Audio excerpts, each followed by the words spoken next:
আসসালামু আলাইকুম। আন্তর্জাতিক সংবাদে আপনাদের সবাইকে স্বাগতম। শুরুতেই থাকছে সংবাদ শিরোনাম।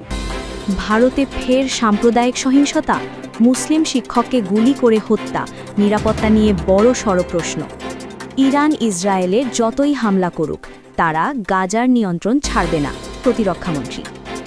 ইসরায়েলের ইতিহাসের সবচেয়ে বড় ও ভয়াবহ সাইবার হামলা চালালো ইরানি হ্যাকাররা। ফাঁস করা হয়েছে স্পর্শকাতর বহু তথ্য। উত্তপ্ত সম্পর্ক, বাংলাদেশিদের আর হোটেলে থাকতে দেবে না ভারতের শিলিগুড়ির ব্যবসায়ীরা, চরম ভোগান্তির আশঙ্কায় পর্যটকরা। এতক্ষণ শুনছিলেন সংবাদ শিরোনাম, এখন বিস্তারিত। আমাদের চ্যানেলে নতুন হয়ে থাকলে চ্যানেলটি সাবস্ক্রাইব করে দিবেন।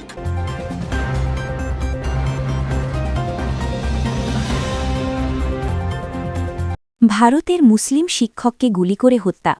আমাদের শেষ খবরটি ভারত থেকে আসা এক মর্মান্তিক হত্যাকাণ্ডের। ভারতের উত্তরপ্রদেশে বা সংশ্লিষ্ট রাজ্যে এক মুসলিম শিক্ষককে গুলি করে হত্যার ঘটনা ঘটেছে, যা দেশটিতে আবারও সংখ্যালঘুদের নিরাপত্তা নিয়ে বড়সড় প্রশ্নের জন্ম দিয়েছে।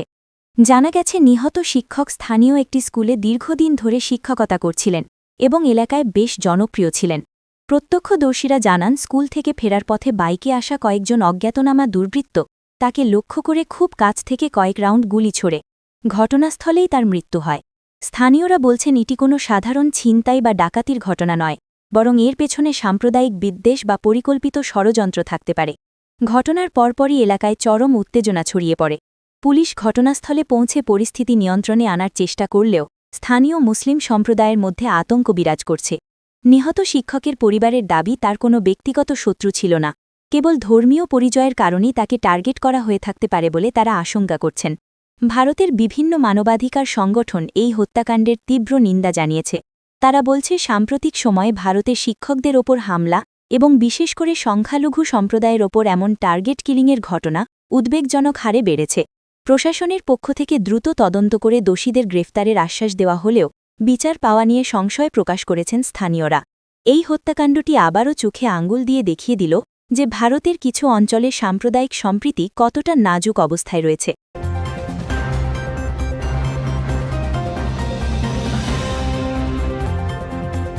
ইরান ইসরায়েলে যতই হামলা করুক, তারা গাজার নিয়ন্ত্রণ ছাড়বে না, প্রতিরক্ষামন্ত্রী। মধ্যপ্রাচ্যের পরিস্থিতি এখন যে কোনো সময়ের চেয়ে বেশি উত্তপ্ত। একদিকে ইরানের ব্যালিস্টিক মিসাইল আর ড্রোনের হুমকি, অন্যদিকে হামাসের সাথে চলমান সংঘাত, সব মিলিয়ে ইসরায়েল চতুর্মুখী চাপের মধ্যে রয়েছে। তবে এই প্রবল চাপের মুখেও নিজেদের অবস্থানে অনড় তেল আবিব। ইসরায়েলের প্রতিরক্ষামন্ত্রী আজ এক বিশেষ বিবৃতিতে সাফ জানিয়ে দিয়েছেন, তেহরান থেকে যত বড় হামলার পরিকল্পনাই করা হোক না কেন, গাজা উপত্যকার সামরিক ও প্রশাসনিক নিয়ন্ত্রণ কোনোভাবেই হাতছাড়া করবে না ইসরায়েল।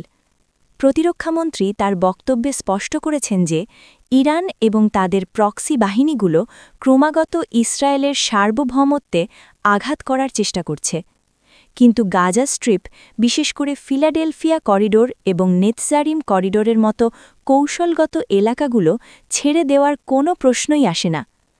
ইসরায়েলি ডিফেন্স ফোর্সেস বা আইডিএফ মনে করে, গাজার পূর্ণ নিয়ন্ত্রণ না থাকলে হামাস পুনরায় সংগঠিত হবে এবং ইরানের সহায়তায় আবার বড় ধরনের আক্রমণ চালাবে।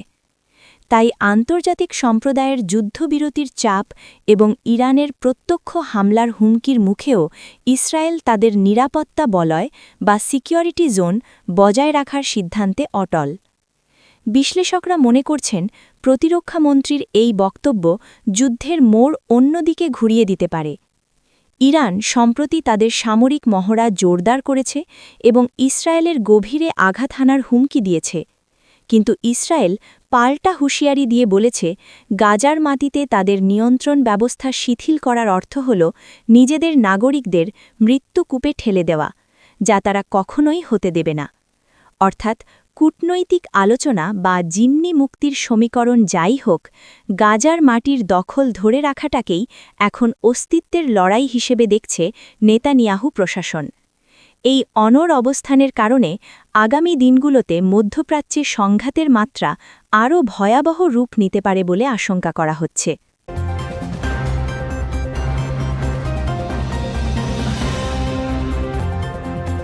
ইসরায়েলের সবচেয়ে বড় সাইবার হামলা ইরানি হ্যাকারদের।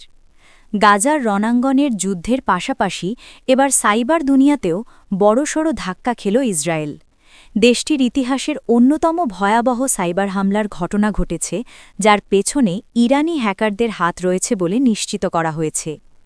সাইবার নিরাপত্তা বিশেষজ্ঞরা একে ইসরায়েলের ডিজিটাল অবকাঠামোর উপর নজিরবিহীন আঘাত হিসাবে বর্ণনা করছেন। হ্যান্ডালাসহ বেশ কয়েকটি ইরান সমর্থিত হ্যাকার গোষ্ঠী দাবি করেছে যে তারা ইসরায়েলের প্রতিরক্ষা মন্ত্রণালয়, বিদ্যুৎ সরবরাহ কেন্দ্র এবং বেশ কিছু পরমাণু গবেষণা কেন্দ্রের সার্ভারে অনুপ্রবেশ করতে সক্ষম হয়েছে। হ্যাকাররা দাবি করেছে তারা ইসরায়েলের স্পর্শকাতর রাডার সিস্টেম এবং আয়রন ডোম মিসাইল ডিফেন্স সিস্টেমের বেশ কিছু ব্লুপ্রিন্ট এবং কর্মীদের ব্যক্তিগত তথ্য চুরি করেছে। ইতোমধ্যে ডার্ক ওয়েবে বেশ কিছু গোপন নথি ফাঁস করে দেওয়া হয়েছে, যা তেল আবিবের জন্য চরম অস্বস্তির কারণ হয়ে দাঁড়িয়েছে। ইসরায়েলের ন্যাশনাল সাইবার ডিরেক্টরেট হামলার বিষয়টি স্বীকার করলেও ক্ষয়ক্ষতির পরিমাণ নিয়ে বিস্তারিত কিছু জানায়নি। তবে স্থানীয় গণমাধ্যমগুলো বলছে এই হামলার ফলে সাময়িকভাবে দেশটির ব্যাংকিং ব্যবস্থা এবং জরুরি সেবাগুলোর কার্যক্রম বিঘ্নিত হয়েছিল। ডিজিটাল এই যুদ্ধক্ষেত্র প্রমাণ করছে যে আধুনিক যুদ্ধে কেবল মিসাইল বা বিমান হামলা নয়, বরং তথ্য প্রযুক্তি ব্যবহার করে একটি দেশকে মানসিকভাবে দুর্বল করে দেওয়াও বড় কৌশল। ইরানি হ্যাকারদের এই হামলা ইসরায়েলের সাধারণ জনগণের মধ্যে এক ধরনের আতঙ্ক তৈরি করেছে। তাদের ব্যক্তিগত ডেটা, ব্যাংক অ্যাকাউন্টের তথ্য এবং জাতীয় পরিচয়পত্রের তথ্য এখন হ্যাকারদের হাতে, যা দেশটির জাতীয় নিরাপত্তার জন্য বড় হুমকি।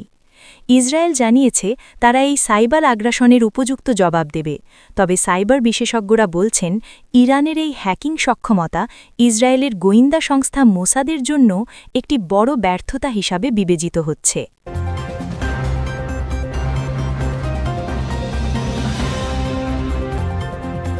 বাংলাদেশিদের হোটেলে থাকতে দেবে না শিলিগুড়ির ব্যবসায়ীরা। ভারতের পশ্চিমবঙ্গের শিলিগুড়িতে বাংলাদেশিদের জন্য এক অঘোষিত নিষেধাজ্ঞা জারি হতে যাচ্ছে, যা পর্যটন এবং চিকিৎসার জন্য যাওয়া হাজার হাজার বাংলাদেশিকে চরম বিপাকে ফেলবে। শিলিগুড়ির একটি হোটেল মালিক সংগঠন সিদ্ধান্ত নিয়েছে যে তারা তাদের হোটেলে কোনো বাংলাদেশি নাগরিককে থাকার জন্য রুম ভাড়া দেবে না। এই সিদ্ধান্ত কার্যকর হলে দুই দেশের মানুষের মধ্যকার সম্পর্কে বড় ধরনের ফাটল ধরার আশঙ্কা রয়েছে। শিলিগুড়ি করিডোর বা চিকেন নেক এলাকাটি বাংলাদেশিদের জন্য খুবই গুরুত্বপূর্ণ। দার্জিলিং, সিকিম বা নেপালে ঘুরতে যাওয়া পর্যটকরা সাধারণত শিলিগুড়িতেই যাত্রাবিরতি নেন। এছাড়া উত্তরবঙ্গের বহু মানুষ উন্নত চিকিৎসার জন্য শিলিগুড়ি হয়ে ভারতের বিভিন্ন রাজ্যে যান। হঠাৎ করে হোটেল ব্যবসায়ীদের এমন সিদ্ধান্তে বিস্ময় প্রকাশ করেছেন অনেকে। হোটেল অ্যাসোসিয়েশনের পক্ষ থেকে বলা হচ্ছে, সাম্প্রতিক রাজনৈতিক পরিস্থিতি এবং স্থানীয় কিছু অসন্তোষের জেরে তারা এই সিদ্ধান্ত নিতে বাধ্য হয়েছেন। তবে ঠিক কী কারণে এমন বৈরী আচরণ তা নিয়ে ধোঁয়াশা রয়েছে। পর্যটন সংশ্লিষ্টরা বলছেন, বাংলাদেশিরা শিলিগুড়ির পর্যটন অর্থনীতির এক বিশাল অংশ। প্রতিদিন শত শত বাংলাদেশি পর্যটক নিউ জলপাইগুড়ি স্টেশন বা শিলিগুড়ি জাংশন ব্যবহার করেন। তাদের আবাসন সুবিধা বন্ধ করে দিলে শিলিগুড়ির অর্থনীতিও ক্ষতিগ্রস্ত হবে। অন্যদিকে চিকিৎসার জন্য যাওয়া রোগী ও তাদের স্বজনরা এই সিদ্ধান্তে সবচেয়ে বেশি অমানবিক পরিস্থিতির শিকার হবেন। হঠাৎ করে এমন সিদ্ধান্তে অনেকেই প্রশ্ন তুলছেন ভারতের অতিথি দেব ভব নীতির ওপর। বিষয়টি নিয়ে এখনও সরকারিভাবে কোনো নির্দেশনা না এলেও স্থানীয় হোটেল মালিকদের এই একতরফা সিদ্ধান্ত দুই দেশের বন্ধুত্বপূর্ণ সম্পর্কের ওপর নেতিবাচক প্রভাব ফেলবে বলে মনে করছেন কূটনৈতিক বিশ্লেষকরা। আটকে পড়া পর্যটকরা এখন বিকল্প ব্যবস্থার খোঁজে দিশেহারা হয়ে পড়েছেন।